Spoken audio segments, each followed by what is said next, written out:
Howdy, I'm Derek, and for this episode of Lambda of the Week, we're covering a custom Excel Lambda function called min-max.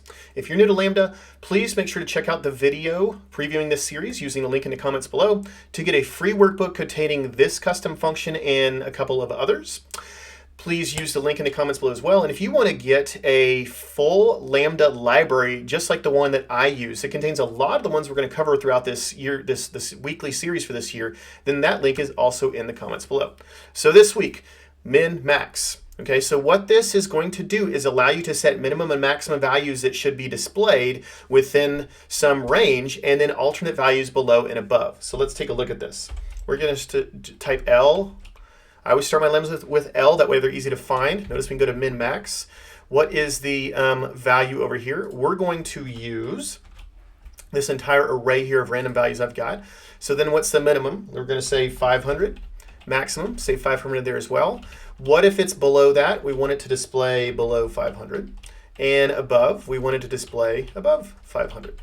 Now, where I find this really helpful is if you're calculating variances, especially percentages, where you might have an extreme one way or the other. You don't want to have a whole bunch of decimals or digits that are throwing things off. So you can put in your min-max, just like you're seeing here. So this one's above, that way it's got the greater than, less than, etc. So then if it's within the range, it shows the exact value.